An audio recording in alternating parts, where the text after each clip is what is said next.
Wow, how do modders always do everything that Nintendo doesn't? They just give us our hopes and dreams, just delivered on a platter, and Nintendo always says no. That's right. We're talking about modders again. We always talk about modders here and hackers. They're always doing amazing things for the Nintendo Switch. You're like, man, Nintendo, I want this. And hackers and modders go, here you go, buddy. Here you go, friend. I did it, and I'm not even getting paid to do it. And this time they brought us Zelda and Banjo-Kazooie levels in Mario Odyssey, and they looked amazing. And specifically, one modder brought us. His name is Itzska, Itzska. I'm guessing that's how it's pronounced. He's the guy that did it. So go thank him if you're gonna download these and play them. I don't know how you download this and play it. I guess you gotta have a hacked Switch or a modded Switch or whatever the fuck. I'm not doing that to my Switch, so I'm just gonna watch the videos on YouTube and go, ain't that neat? Wish I could check it out, but I'm not gonna break mine. It's $300. What the fuck do I look like and break my $300 Switch? Hell no. Unless I did a Soldier Boy tweet, maybe get a little money. You guys want to donate to my Cash App and we can get a Switch and mod it. But anyways, Zelda and Banjo-Kazooie, that's right, they're in Mario Odyssey. Unofficially, but they look amazing. The Banjo-Kazooie level in particular that I saw was Clanker's Cavern. It looked exactly like the 64 level with extra stuff added, and there was some extra stuff added. I think he made the whole level from the ground up. He didn't just like dump it into Mario Odyssey somehow. I think he actually like redid everything. But the notes act as coins. They make the coin sound effect, but they look like the notes from Banjo-Kazooie. They're spinning like the note. It just looks like the notes, okay? And the jiggies are the moons, obviously. Why wouldn't they be? Would you think we're gonna be the fucking moons? Obviously, the jiggies are the moons. And when you get it, it does the whole thing, the whole dance. Like, ooh, you got a moon? Okay, great. It looked fun. It looked awesome. The music, Banjo-Kazooie music was playing. It was all great. He was wearing the Mario Maker outfit, so it's like Clanker's Cavern. You know, it's all industrial. Looked fun. It was neat. I liked it. The Jinjos acted as the 5 little moon pieces. You know, you get the 5 little moon pieces, then it makes 1 moon. And you know, in Banjo-Kazooie, you get the Jinjos, you get a Jiggy. So same concept. But yeah, he just modded it all for you can play it on your fucking. Oh, and he also had text box, custom text boxes that mentioned his name, like thanks to Itzska for making this, yeah. Which of course he did because he fucking made it. If you're gonna enjoy it. He's gonna go over. He's gonna make himself go over here, okay? Right? And then the Zelda level that I saw was from Wind Waker. It was Dragon Roost Island, and this one had a lot more work put into it, it seemed like, because the Banjo-Kazooie level, I'm not entirely sure. It looked really similar to the Banjo-Kazooie, like Clanker's Cavern, actual real one. But the Dragon Roost, the style was completely different from the Wind Waker. The Goombas were wearing fucking Link's cap, like the little green, I don't know what it's officially called, it's a Link's cap, I'm guessing, right? You know what the fuck it's called? I don't know. Who knows? Link's hat. I don't fucking know, but you know, cap? Everyone knows. I said cap!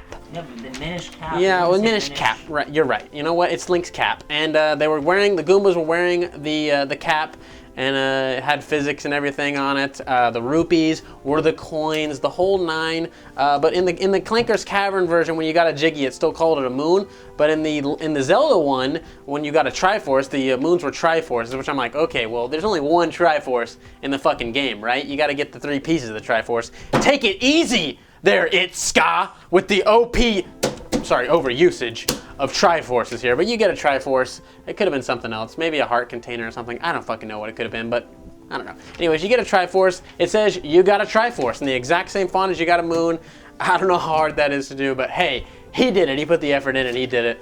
And I thought that was really neat and really fun. And I love seeing shit like this. I'm just like, man, the world we live in is great. Shit like this would not have happened in the 90s. I mean, maybe if like you had some like high level mastermind, evil genius tier god out there somewhere making random shit like this. But I never heard about shit like this in the 90s, you know what I mean? Like you just got what you got. And someone probably was, but nowadays you see shit for like every game. Like for a while it was just like, people putting different assets in other games, like, oh look, we put Mario in Contra and he can jump around, and that cute, and just shit like that. Shit that doesn't take effort, but in today, like in the last few years, we see all kinds of ridiculous shit of people just making shit completely from the ground up, like fucking Super Mario Odyssey 64 and like all kinds of crazy shit. I'm like, this shit's getting out of control. People are giving us more than we want than the actual companies that are making these fucking games. So it's like, it's amazing. I want some of these people to get jobs at these companies and convince them to make some of the stuff. Imagine if Nintendo released a Mario Odyssey 64. They just said, you know what, here, let's fund this, let's do it.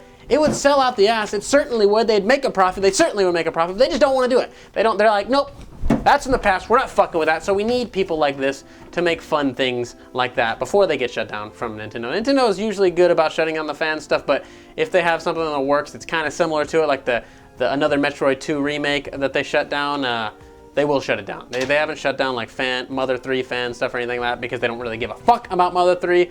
But if they got some money to be made, they will shut you down. And this kind of stuff seems like they'd shut it down. I don't know, because it involves you hacking your Switch, and they certainly don't like that.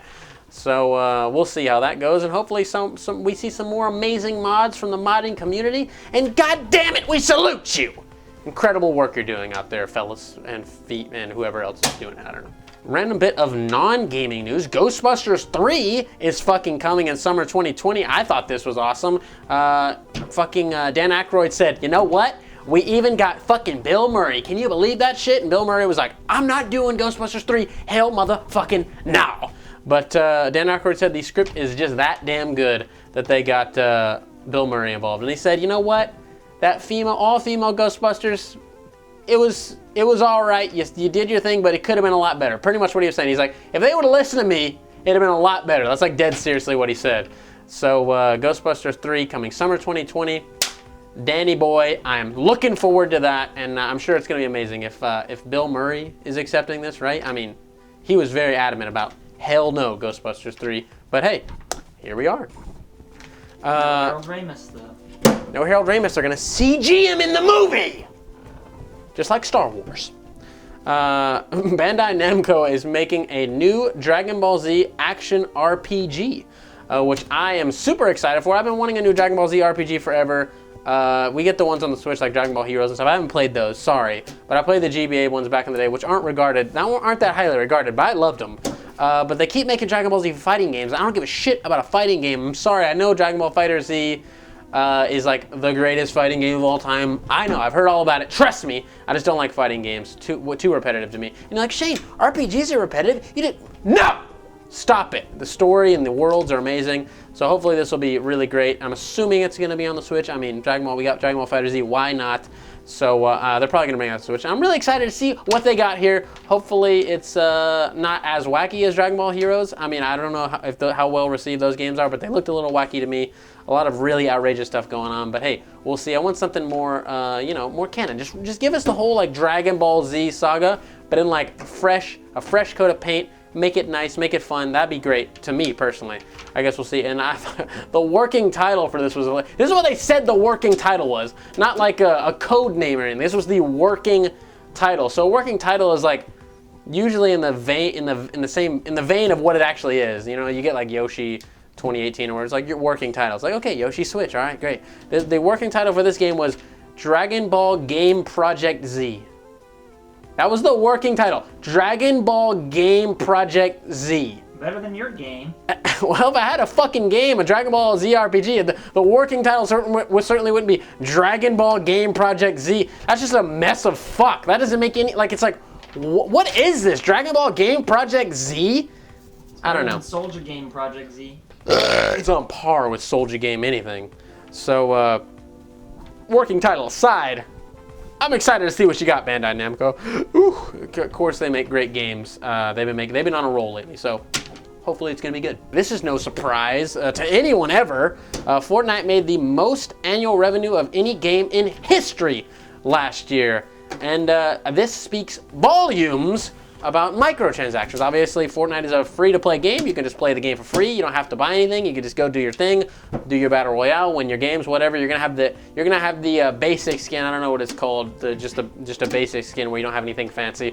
But people make fun of you. People go, "What? This motherfucking scrub over here with the no skin?" I think they call it no skin actually. This no skin motherfucker over here is puning. What the fuck? So it's like a big deal if you're a no skin. They're like, that's lame. I don't know.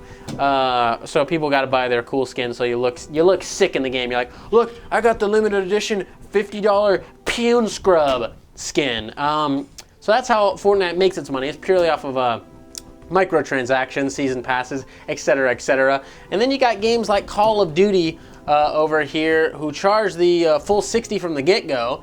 And then on top of that, they got their battle royale mode with microtransactions out the ass. How they were charging like for the fucking red dot and all this shit. all these games that are doing these fucking microtransactions need to take a note from Fortnite, which had the most annual revenue of any game in history. So trumps all these other games that are trying to nickel and dime people with these microtransactions. If you got the free to play, people are more incentivized to spend more money because they fucking got the game for free. They're like, well, originally, Call of Duty I pay $60 for. I don't want to buy extra stuff. I already paid $60. But you got your Fortnite every few weeks, every couple months or something. You spend a little bit of money. Eventually, maybe it'll add up to $60. Maybe it'll add up to $100. I'm sure once you get into that wallet of theirs for these microtransactions, they're gonna make it more reasonable in their head to like, oh, I'll dip a little farther in there. I really want this skin. It's pretty sick. So that's the way to go for these type of games. If you got your fucking Battle Royale, Call of Duty, whatever, etc., Overwatch that has loot, anything with loot boxes and all that shit, you need to make a free-to-play game with microtransactions. But as long as the microtransactions are purely cosmetic, then there you go. Look at Fortnite. Look at the success it's had here. The most annual revenue of any game in history. So take a note, everyone else, from Fortnite. Making all that money. Speaking of money, the Smash sales passed 5 million in just 1 week, according to the Nintendo president. Just 1 week, they smashed. Pun intended. I don't like when people say no pun intended because you're a fucking liar. If you say no pun intended right after saying a pun, you're lying, buddy. You meant to pun me. Anyways, Smash sales over 5 million first week. Wow, this is amazing. It's like the fastest selling Nintendo game of all time or some shit. I don't fucking know. It's amazing. But the Switch, for sure, has had the fastest software sales of any Nintendo home console in history. So people saying, home consoles are dying, blah, blah, blah, blah, blah. We just keep getting bigger numbers every fucking year. It's like, well, they did better this year. It's like for a little bit, like a few years ago, they were waning a little bit. Everybody said, oh, there goes consoles. Go to PC. No! Stop your song and dance! Because consoles are here to stay. They're great. They're easy. They're convenient. Computers are, you gotta change stuff out. Parts get outdated. Blah blah blah blah blah. You gotta do the whole thing. Your average consumer, mom and dad, don't want to fucking deal with that. So consoles are great for everybody. But yeah, Nintendo's fiscal year, they were like, we're gonna sell 20 million units. This fiscal year, we got 20 million units. This was all talked about by the president of Nintendo recently in some financial disclosures, I guess. Who knows how many units Smash has sold so far, by the way. Who fucking knows? It's a fucking lot. But everyone was like, no, you're not gonna hit that 20 million, Nintendo. Why would you think you could do 20 million Switches in one fiscal year? Haha, that's funny. I was in the same boat. I was like, no, they're not doing it. No way, Jose, because all of 2018 was a fucking drought. But then November hit, and we got Pokemon, and then December hit, and we got Smash. And boy, are those numbers looking up. Nintendo even said they had a better than expected holiday season. They didn't release the numbers for how much they actually sold. We'll get those later, obviously, for sure. But a lot of people are speculating that during the months from October to December, they sold over 10 million units, is a lot of people are speculating that. So if that's true, the fiscal year ends in March, I believe. We got a couple more. We got about 2 more months here, I think, before the fiscal year ends. I think it begins and ends in like early March. I'm not really sure exactly when it is, but I think it's March. So I mean, if these numbers are correct, if we're really pulling this like the people are guessing, and Nintendo comes out and says, "Oh yeah, we made this," I think we're gonna hit this 20 million now. Maybe it's possible. I'm not fully in the boat yet, but I'm definitely far more there than I was before. 20 million Switch sales in one fiscal year.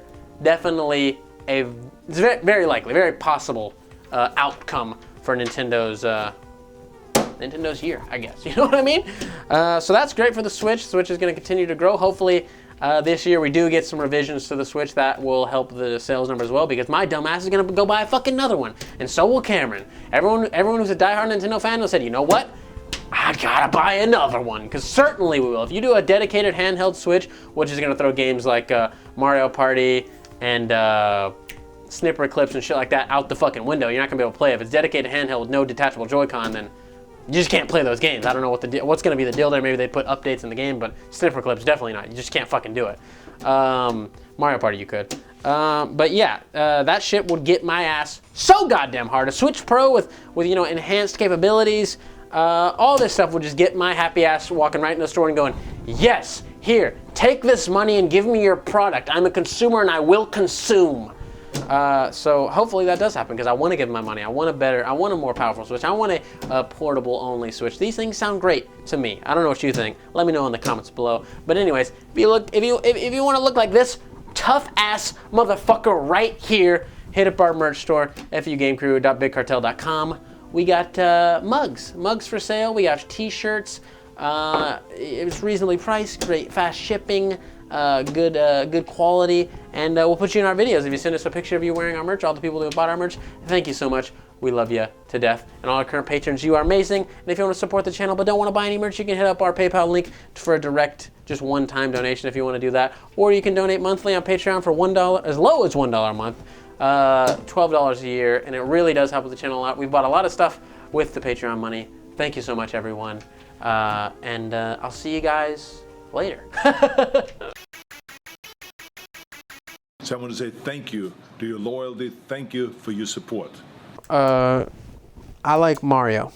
I don't know. Fucking turn it off!